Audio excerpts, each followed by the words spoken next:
কি এগুলো? এবং এই মহাদেব বাবু 82 বছর বয়স, ভদ্রলোক, এ কী করছেন বলুন তো? অনেকেই চিনতে পারবেন না। তো যাই হোক, এই কাজটি উনি করে চলেছেন অনেক দিন ধরে।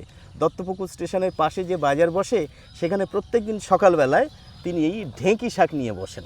দামও বেশি নয়, জানেন তো। জীবনবিজ্ঞান বইতে ফার্ন জাতীয় উদ্ভিদের ছবি দেখালেই কিন্তু এই ঢেঁকি শাকের কথা উঠে আসে। তবে উত্তরবঙ্গে যতটা জনপ্রিয়, দক্ষিণবঙ্গে ততটা জনপ্রিয় নয়।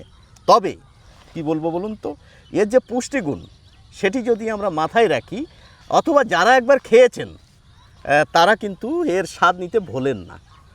তো দক্ষিণবঙ্গে কেন জনপ্রিয় নয়, হয়তো বা বেশি পাওয়া যায় না, জানেন তো।